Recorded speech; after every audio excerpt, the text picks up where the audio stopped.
In general, people are lonely. Mm-hmm. They're hurting and they're lonely. There's nobody listening, and there's nobody coming alongside them.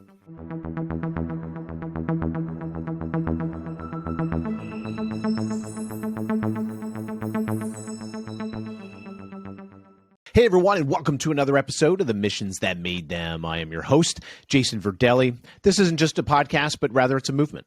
It's a movement designed to make the world a better place by bringing more awareness to the great work of the people and organizations making a difference. And more importantly, how you can help. We live in a world today surrounded by a narrative in the media that focuses in on negativity and draws attention to the problems, but not the solutions. Our guests represent the solutions, not the problems. With that, I am super excited today to have Jay Wilson with the Community Crossing, and Jay Wilson is going to give us a little bit of the backstory of this organization and ultimately what they're doing to be a part of the solution that is making the world a better place. And I had a chance to check their website out and learn about their story. Very interesting story how things got started there in the town in West Virginia here. So excited to hear that story and ultimately inspire you, the listener, the person who's watching this, to become part of that solution, right? Be a part of the understand the backstory behind these organizations, so we all together can make the world a better place. So with that said, Jay, welcome to the Missions That Made Them. Well, thank you. Great to be here. Excellent. So Jay, give us a little bit of the story. The Community Crossing. Tell us a little bit about how the organization got started.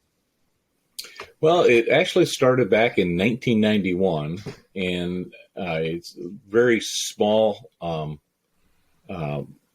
of, actually it wasn't even a town, it's part of a town, which was in Elbert, West Virginia.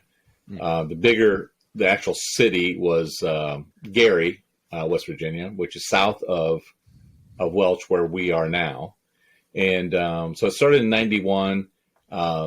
Jim Nance was the first director, and he was here for about 9 years. And I was coming into McDowell County, West Virginia, on mission trips. And on my very first trip, I ran into Jim Nance, and really out of the blue, he said, "Hey, I'm going to be retiring soon, and would you consider taking over?" And it's like, dude, you don't know me from Adam. And I thought that was interesting. Right. And at the time, I certainly was not interested in coming here. One of the funny stories about that trip was on the way home, and at the time I lived in Georgia.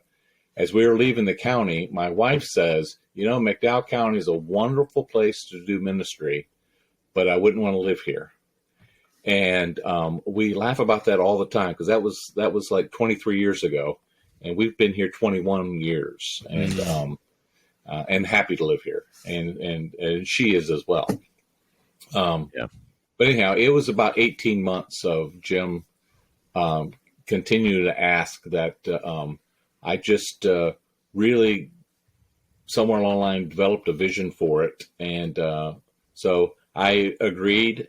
And I agreed just in time, because they were about ready as a board to to look at resumes. And so it was a Friday. I called him, sent my resume in. On Tuesday, they chose 3 people they wanted to interview.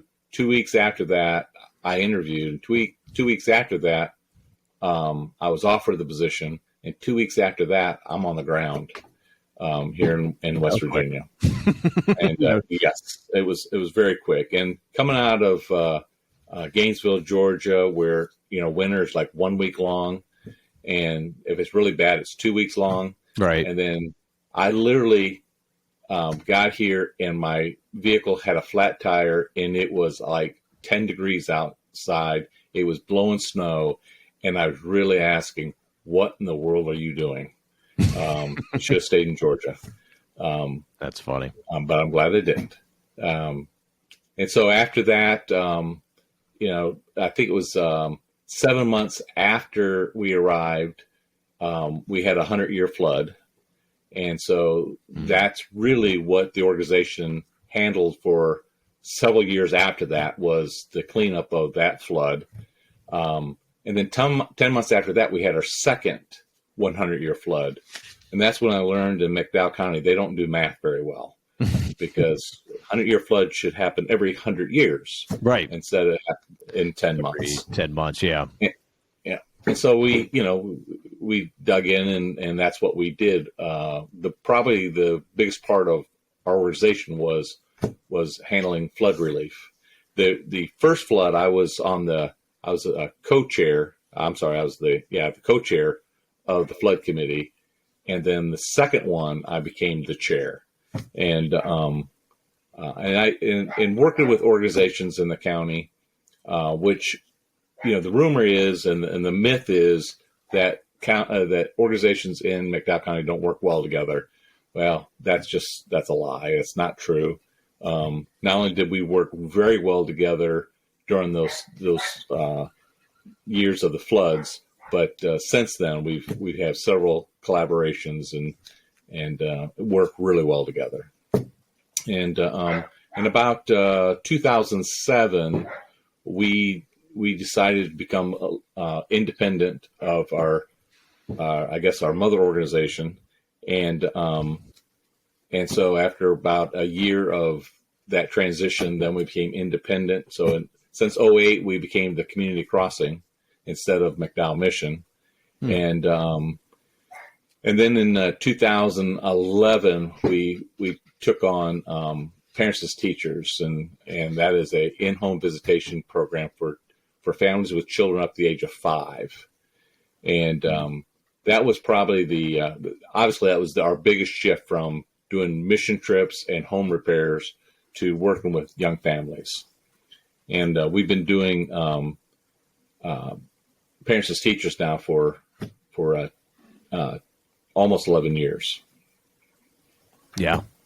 What is that exactly? What is that program about? Okay, Parents as Teachers is again an in-home visitation program with families with children up to the age of 5. So we start working with families and moms prenatally, and we certainly help them through that process of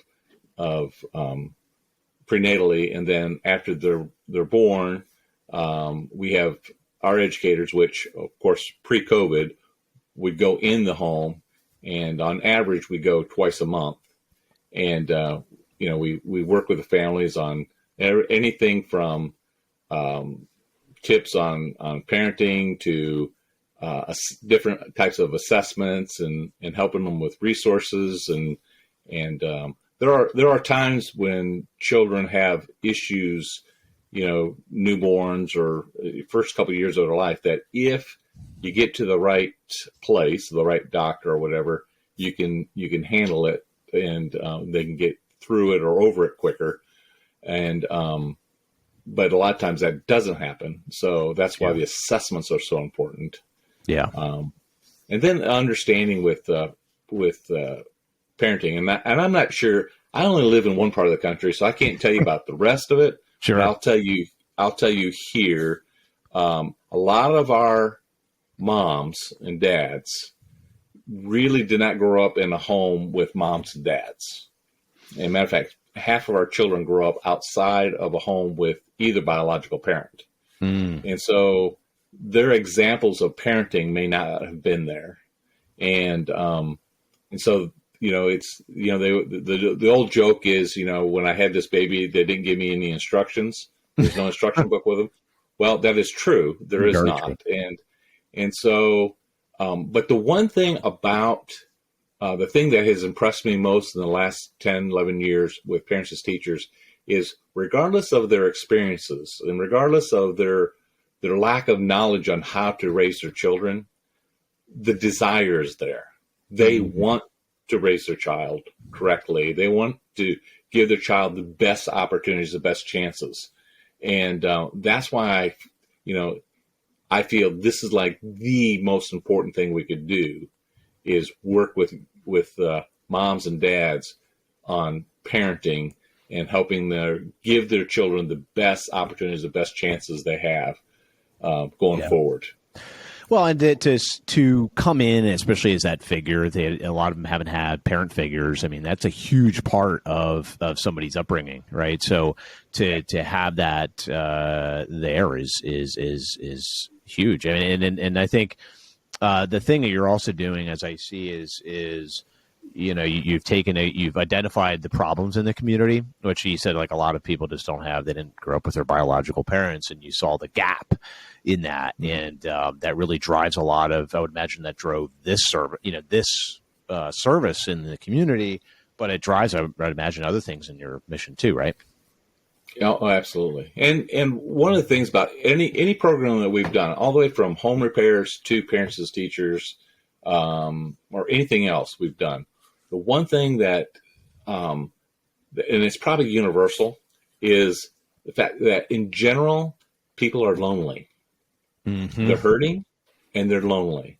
There's nobody listening, and there's nobody coming alongside them. And even, and when I say this, I'm not saying anything bad about government assistance or whatever. Sure. But with government assistance, you get your needs met. But if your need is contact with people, or right. a listening ear, that doesn't really help you. And right. And that's where I believe we excel at, is being able to come alongside, hear what's going on, and not necessarily tell them, oh, this is what you do, as much as help them sort through, this is what I should do. Yeah. Because unless you literally walk in the shoes, you don't know all the details. You don't know all the things that they're dealing with. And so from the outside, we look at it and says, oh, just do this, that'll solve your problem. It never works that way. Right. It, ultimately has to come from within. And even in my life, I have found that when I have issues or problems, I'm trying to deal with something, it's walking that through with somebody and finding the answers within, through that conversation. Yeah. And sometimes reading in a book or watching a YouTube video or actually, just sitting and listening to somebody tell you what to do doesn't necessarily do the trick. Well, it's so we as human beings, we need social interaction. I know during the pandemic, I didn't have a lot of that. I mean, it was virtual, but at the same time, like, it's weird, but there's something that goes along with just being around other people. I don't know if it's like sharing their energy or what that is, but it's there's a lot of benefits to just being physically around people, and I think that's a lot of people miss that during the pandemic, and especially now that your organization is bringing that to people, right? That's huge. Yeah. Yeah. Well, I do think that, mental health wise, it is vital and important that you have contact with people. Yes. And we have to have relationships. We have to have interactions. We have to, and an extrovert, I'm an extrovert. If I don't have interaction with people, my battery runs dead. Yeah. And it's hard to jumpstart a dead battery. So it is important. But even for introverts, they still need that because, again, universally, we need, we need to have contact and we need to be heard. Yeah. And of course we also need some feedback, but the big thing is people just want to be heard. This is, I'm hurting. This is what I'm dealing with. And that itself brings healing, even if you don't have an answer for them. I can't answer that. Yeah. I don't know what to do, but I hear you. And it's releasing it's releasing the tension that they have and releasing. It's kind of like I look at it as sort of working out. If you're this high energy person, and I'm super high extroverted, and obviously that's why I'm doing a podcast like this. But if I can't get that extra energy out, then everything starts piling, right? You get your emotions pile on top of that. and working out does that. It helps to relieve a lot of that, but also just like you mentioned here, like social interaction, being able to just talk to somebody. And I've had the conversation with my wife. She's like, all I want to do, she's like, I'll try to like, me as the problem solver, I'm like, okay, how do we solve that? How do we solve that? She's like, I don't need you to solve anything. I just need you to listen. So, there's a huge need for that. And I think that's something missing, especially with the pandemic, has really cut that out of people. There's been probably a higher demand for that. So, yeah, that's huge. By the way, my wife, years ago, we've been married 31 years, but years ago, she started saying, I don't need you to solve this. And then she'll tell me the story. Because if she tells me the story, especially if it's a long story, I'm sitting there, I'm just trying to think of all the solutions. And then when she ended and it was already resolved, it's like, well, why you even tell me the story? Because I thought you were coming to me for an answer. I have answers. And so, I appreciate that. But in general, people just need to talk. And they need to be heard. And I don't know. I guess it's natural that we all want to know, is this normal? What am I experiencing? Is it normal? Am I the only one that's experiencing this, or are there others experiencing this? Right. And what a relief it is when you find out, okay, I'm not the only one that's ever dealt with this or dealing with it. So I think it's important. Oh yeah, just and being able to talk to is huge, because I mean a lot of us, and myself included, I've been down this path where you have all this pent up energy and you have all these pent up thoughts, and if you don't get them out, what they ended up is they start, it just starts building up and building up and building up, and then before you know it, you create a lot of stressors out of that, which creates anxiety, which creates all sorts of other physical elements and mental elements that come along with that. So it's like the core. What you guys are really working on is the core of the person, and allowing them to be able to communicate, to get that out into the world, to expel that. And ultimately that's leading to better physical health, better mental health first. And then obviously from there, all the physical benefits go along with it. Right. Right. And like with our Parents as Teachers program, we have 4 educators, and I have a program director and supervisor. And the nice thing is my program director and supervisor is also my wife. So that, nice. that helps. But there's been several times when we're having a staff meeting, and we have certain things that we need to accomplish, and we track everything. And we have a federal grant for this, so the federal government wants to know all the details. And so a lot of times that's what we talk about. Are we hitting our marks?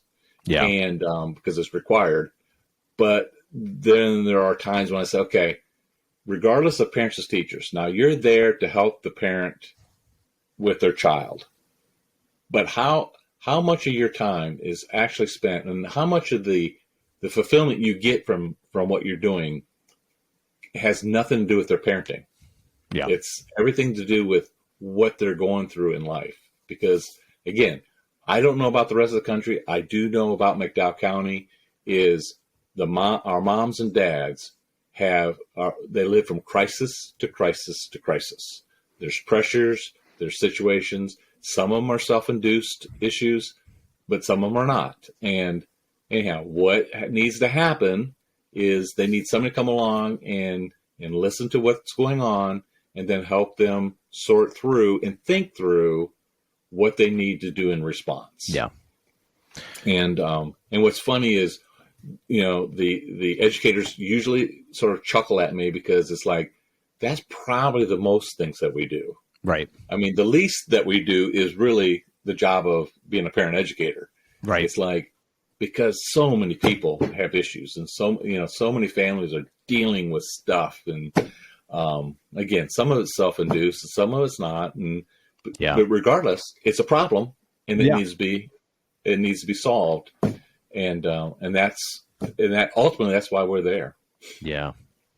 Well, and you were absolutely, Jay, you and the your entire team are absolutely a big part of the solution. As I see it, is you're enabling people to be better physically or better mentally or better with, mental health. You're helping with everything that this program is doing is it's helping people to get into the right mental state, which then it gets them right into the right physical state, so they can be the best person and be a part of that solution themselves, right? So they're not focusing in on the negative or focusing in on the problem, as you'd mentioned here.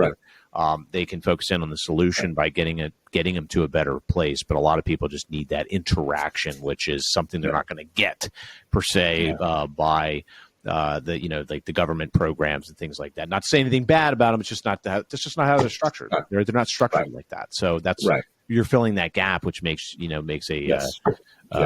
good point. So how? By the way, some of the, when we talk about solutions, what we have to understand is what the problem is.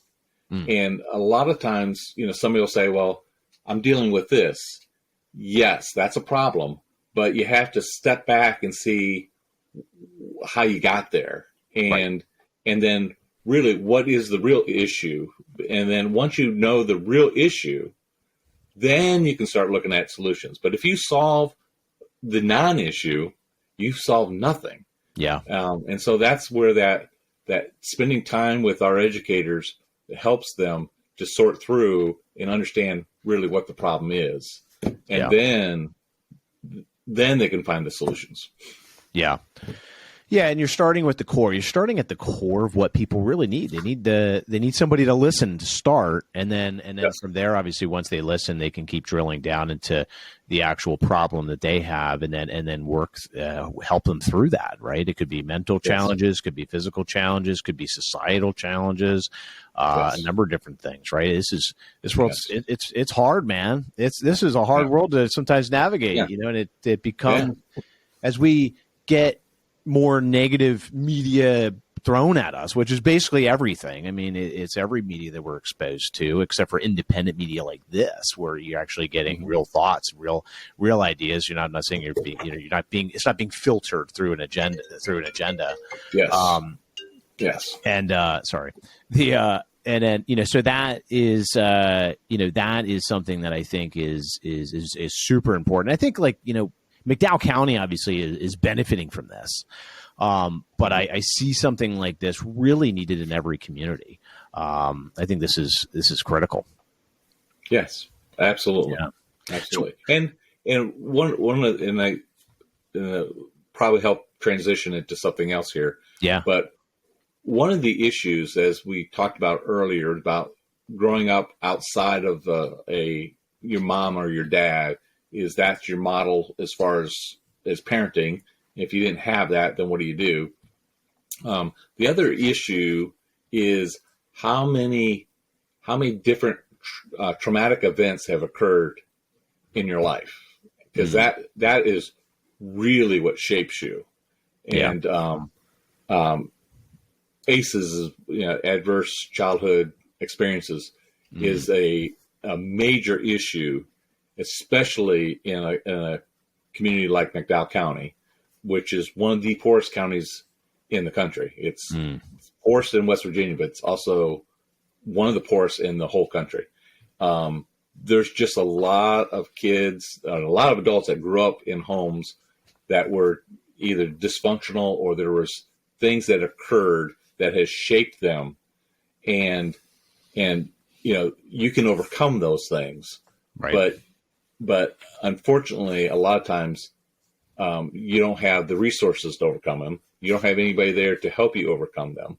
And again, I go back to, that's one of the things that we do is as we're working with moms and dads, is really paying attention to what they grew up with and what is the obstacles in their lives that was caused when they were children.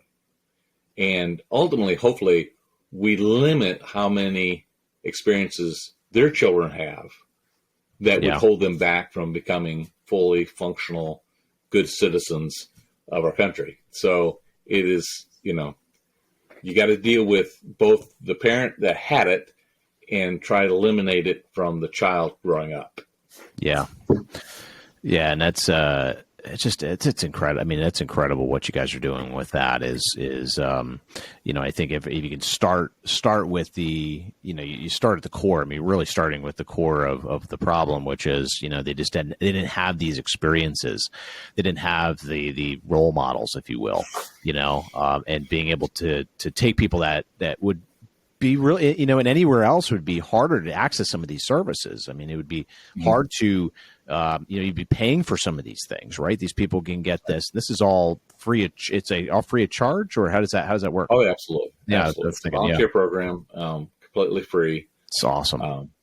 But it is in a county like McDowell, we lack the resources that in other places they're there. So if a child needs speech therapy, if it needs occupational therapy, if it needs physical therapy, speech therapy, I mean, you just name whatever therapies, right? You're hard pressed to find that individual, any of those professionals in McDowell County, and getting them to come here to work, it's it's not existent. Yeah, and so there's times when we don't have the answers because we don't have the resources, and shipping them off to places that have those things is not an option. Yeah, they can't just they can't leave McDowell County because their family's here, but the cost of living here is very different than living in Charleston, which is significantly higher. Yeah. So there's not a lot of options. Yeah.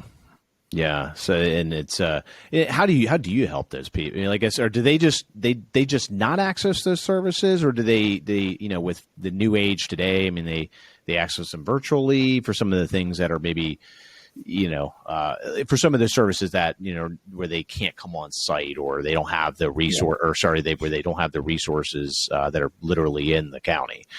How do they? Well, do that? Yeah, there's no easy answer to that. I will say there are organizations out there that are working harder to get those services in.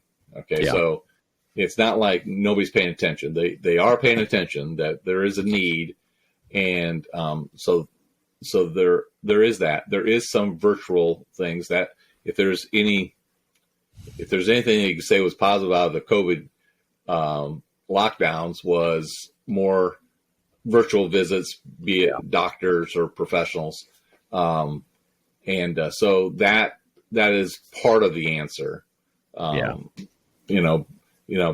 I don't have the other part of the answer. Yeah. We have to just go to work every day and do what we can. Well, and you're figuring it out. Right. That's part of what you guys do, is that you're figuring that out. And that's part of what, supporting an organization like yours is not only supporting what you're able to do, but also what you're capable of figuring out. And sometimes you just need the time and the resources to do that. Figuring out a way for these people to access those services where their kids need speech therapy or whatever else, and they can't access it. Well, maybe we need to get support from other communities in the country. From the supporters out here that are watching this. Hey, you have the poorest county in the country. Well, if you're watching this from, I don't know, you're watching this from someplace in Maryland, or some of those, I forget some of the county names around Washington D.C. or whatever, but some really really rich counties and some richer, or the wealthy areas, we have a lot of money dispersed. It's like, if we can, if as a country, as people, really.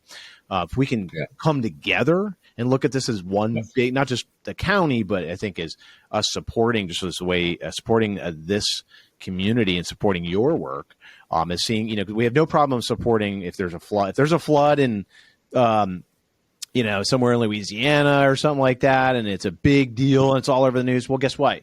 You got millions and millions of dollars being raised to do that.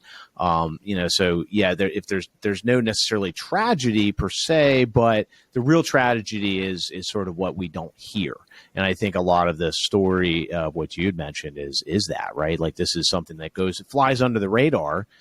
And so as somebody listening to this, like, hey, you have the chance to turn this around, right? To turn this around and become part of that solution. So, Jay, how does somebody that's listening to this, watching this, how do they support you? What's the best way for somebody to be a part of that solution and helping? Okay, as far as our organization, of course, our website, which is www.ccxwv.org. Our address is 225 Maple Avenue, Welch, West Virginia, 24801. Our phone number is 304-436-8300.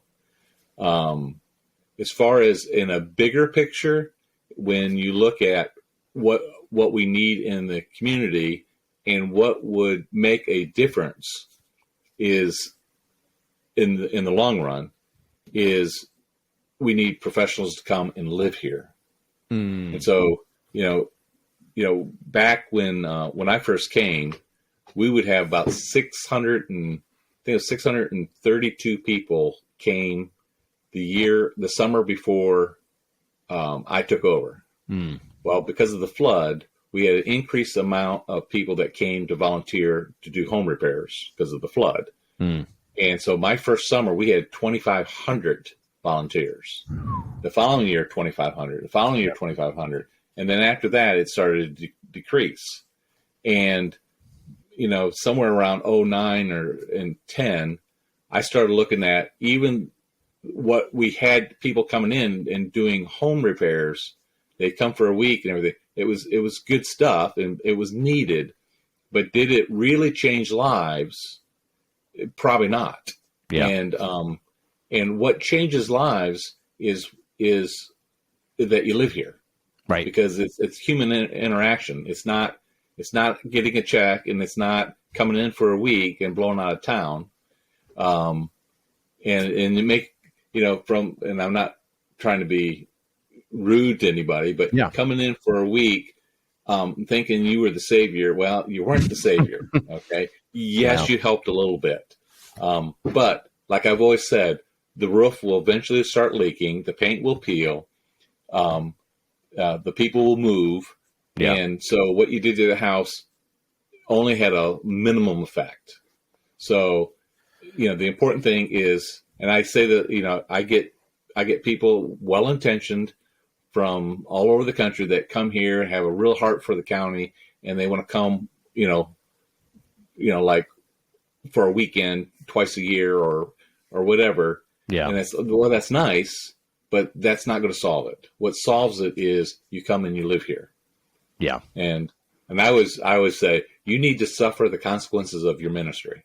Yeah. So, whatever you're doing, whatever work you're doing, you need to be here to suffer the good or enjoy the benefits of what you did. Yeah. So long term, that's a solution. Yeah, and you could be a part of that solution. I mean, if you're somebody that has your speech therapist or something, right? Like, talk about a need. You're going into an area that has a need. Not only is it a beautiful part of the country, though. I mean, it's gorgeous. All of West Virginia is just a gorgeous area. Sure. But and that's just, maybe I speak a little bit more to that because I'm a big outdoorsman. But yeah, I mean, you have a chance to be a part of that solution just by moving to McDowell County, looking at some of the opportunities there, and you could really make a difference. I mean, there's some things, you go into a big town and you're a speech therapist. I'm just using speech therapist as an example, but if you're going into a big town or big city, I mean, it's hard to make an impact because there's a lot of competition. There's a lot of people offering those services and everything else, but you go into this town, you go into this county, obviously you're going to change lives. You're going to be able to make a huge impact. So, of course,